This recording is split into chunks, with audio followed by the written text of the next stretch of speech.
One seemingly ordinary morning turned into a political earthquake when Donald Trump, instead of choosing a discreet negotiating table or a traditional diplomatic announcement, quietly signed an order raising import tariffs on Canada to 35 cent, then dropped it in the middle of the night on social media. No warning, no conciliatory gesture, just a cold, stark status update flashing on screens, jolting the entire global economy awake in shock. People called it the Midnight Storm. Not a storm born of nature, but of the hand and words of an American president driven by instinct, addicted to drama, and eager to turn politics into a public stage. The way Trump chose to unleash his tariff strike felt less like policy and more like theater. His audience, millions of American voters. His purpose, to deliver a jolt that asserted raw power. Yet behind the noise, what he truly sought wasn't just a higher percentage on trade, but the symbolic submission of a neighboring country long viewed as the smaller friend beside the superpower. In Trump's eyes, trade wasn't a partnership built on mutual benefit. It was a marketplace of hard bargains, where the strong imposed the rules and the weak had no choice but to bow. But across the border, Canadian Prime Minister Mark Carney didn't fire back with harsh words or retaliatory tweets. He chose silence. Not silence out of weakness, but silence because Carney understood. In battles like these, the first to lash out often reveals their vulnerability. With a calm demeanor and a strategist's restraint, Carney held Canada's sovereignty as untouchable, and he would not let it become a bargaining chip. While Trump made noise, Carney quietly prepared, as if he had already foreseen that the midnight storm was only the opening act of a much longer play. That night, many believed Ottawa would stagger, that Canada would rush to concessions to protect an economy so deeply tied to the US. Yet instead of panic, the world saw a prime minister composed before the cameras, measured in words, but unwavering in his gaze. Carney did not rush to strike back because he knew this fight could not be measured in speed, but in endurance. While Trump flaunted his power in an instant spectacle, Carney chose the path of building foundations, a quieter kind of strength that might not roar but could wear down even the fiercest opponent. And from that very moment, the larger picture of the clash came into focus.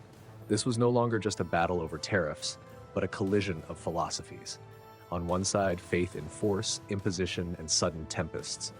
On the other, faith in steadiness, in silent preparation, in resilience that could withstand any pressure. And so the great question emerged. In a world of chaos and volatility, what is the weapon that truly prevails? Explosive power that shakes the ground, or quiet endurance that refuses to break? Trump believed that every negotiation was a card game in which he held all the winning hands. He stepped onto the board, convinced that America's power was absolute, that no matter how fiercely allies protested, they would eventually back down.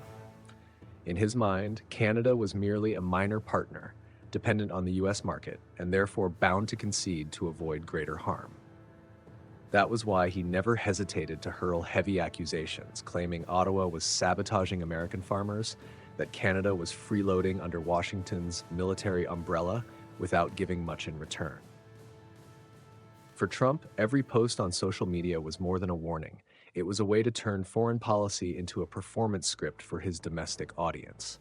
His approach resembled that of a heavyweight fighter, charging in with fast, brutal blows, hoping to knock out his opponent within the first few rounds. He wanted to turn tariff pressure into a sledgehammer, crushing Canada into submission. But loud blows don't always mean effective strikes.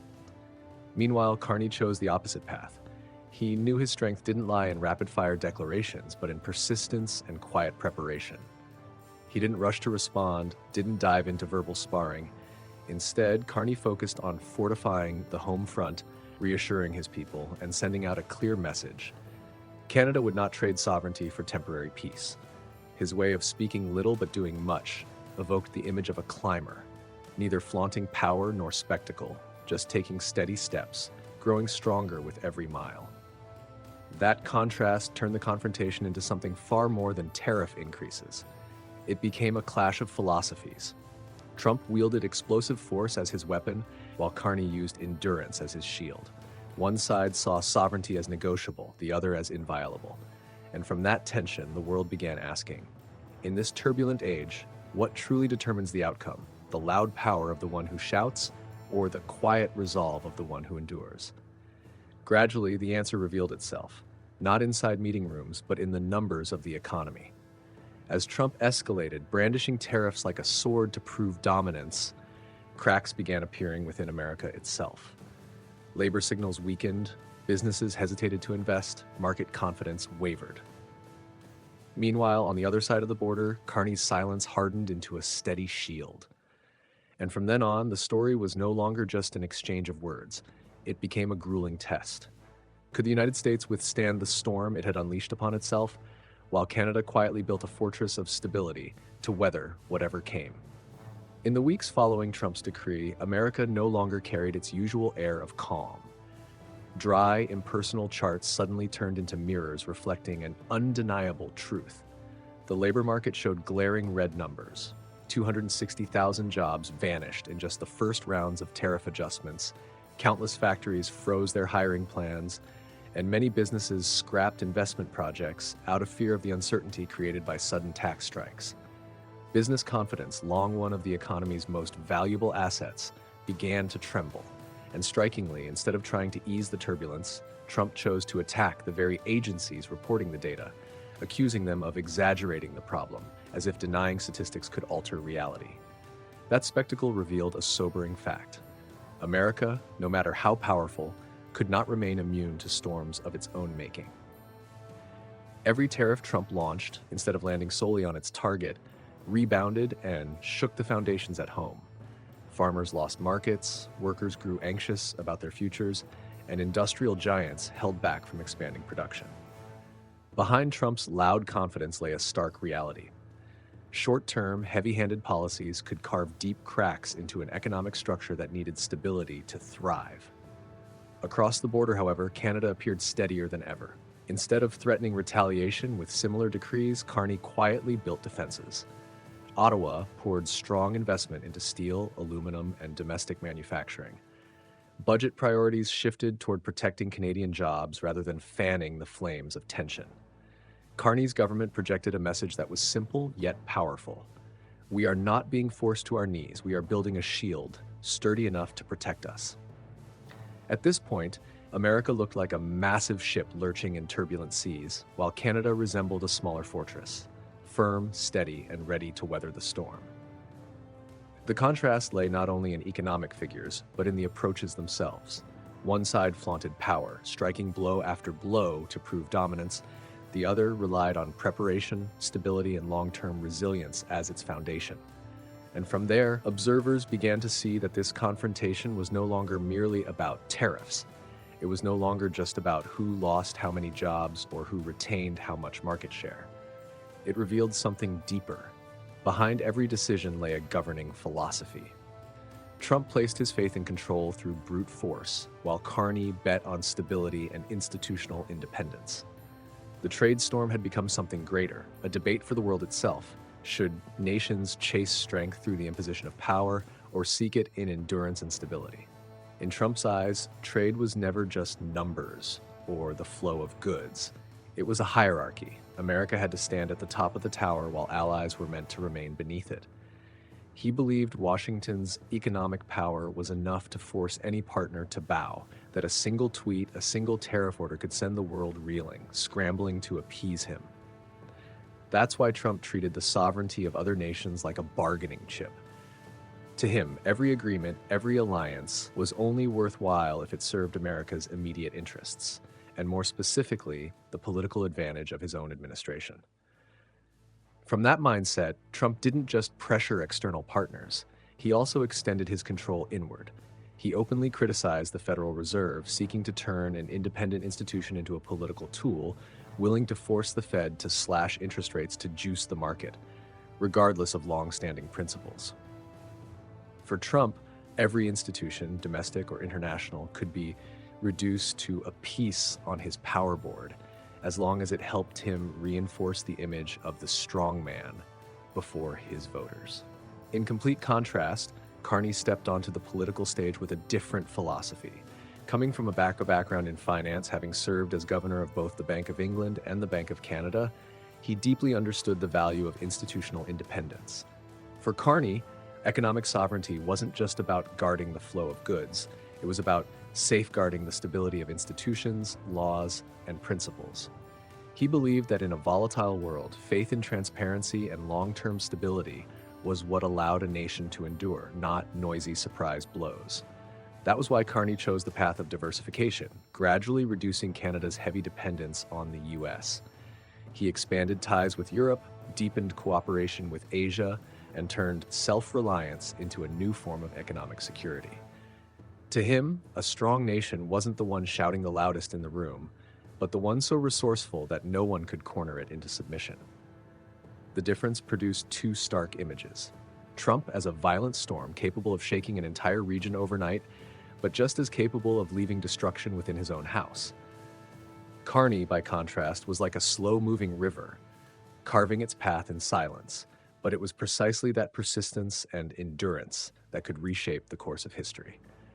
And so, while Trump's storm still raged across Twitter feeds, Carney was quietly preparing a decisive move. It was no longer about defense or simply holding ground. This was the moment Canada flipped the board, transforming from the supposed victim of tariffs into the world's trusted alternative partner. That turning point not only freed Ottawa from Washington's grip, but also left Trump suddenly stripped of the leverage he had once believed unshakable.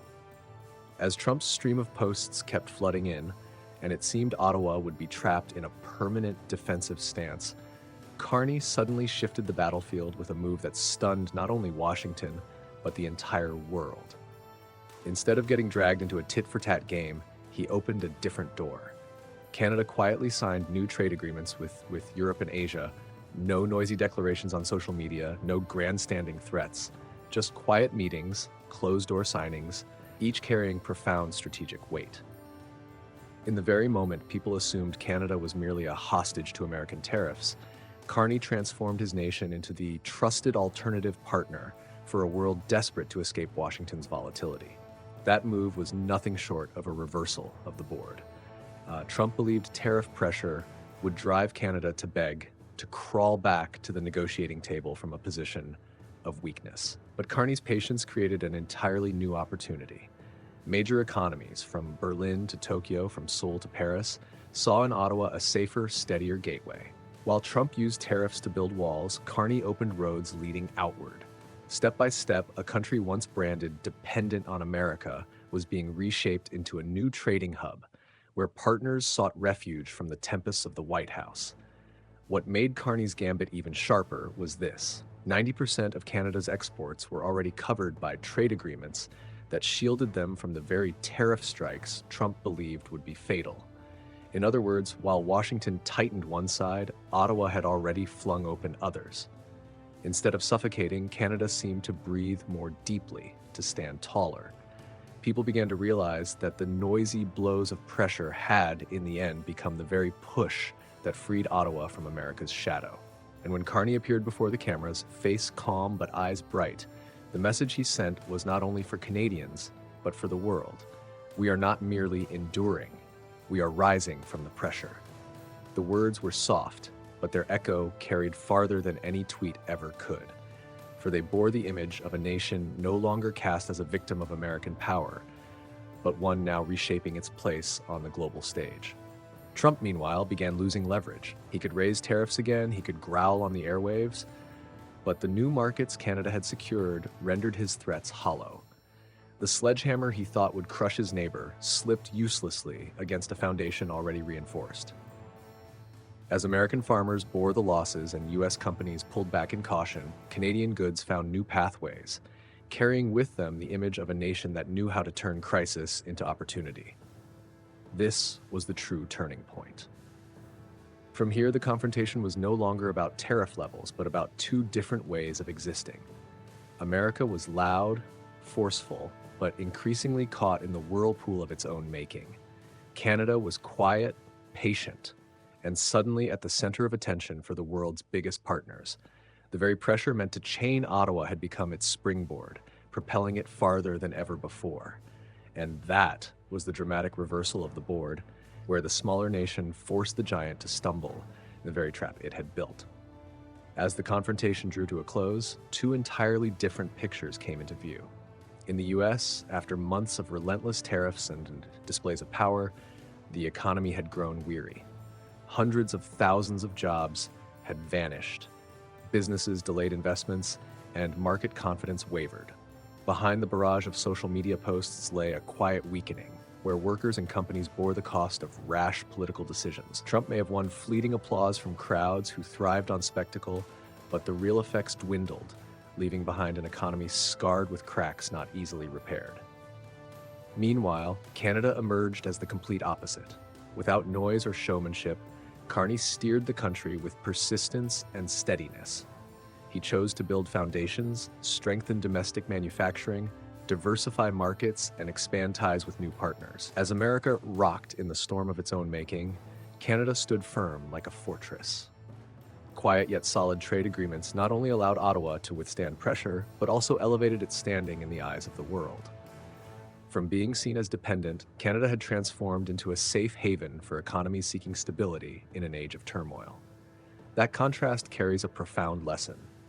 True power does not lie only in loud strikes, nor is it measured by whose voice echoes louder in a meeting room. Sometimes real power lies in patience, in persistent preparation, in holding firm to principles even as storms crash down. Trump may have captured the world's attention overnight, but Carney won the world's respect for years to come. One chose control through raw force, the other chose stability through principle. And history has shown us that sometimes enduring silence can be stronger than momentary shouts. This is not merely a story between America and Canada. It is a reminder for every nation in these volatile times. A resilient economy must diversify and never entrust its fate to a single partner. A lasting nation must protect institutional independence, safeguarding long-term trust rather than chasing short-term waves. Above all, in a world where great powers constantly flaunt strength, it is adherence to principles and quiet preparation that can turn the weaker into the new center of the board. Perhaps the greatest lesson from this confrontation is this: noisy strength may shake the ground, but only persistence has the power to shape the future. And from that lesson, each of us can reflect on our own lives. In work, in relationships, in dreams, steadfastness and endurance often matter more than fleeting victories. If today's story gave you new insights, leave a comment below so we can continue the conversation. Don't forget to subscribe to the channel to join us in future analysis videos. Because every confrontation, every global upheaval, carries lessons for us all, and the journey to uncover them has only just begun.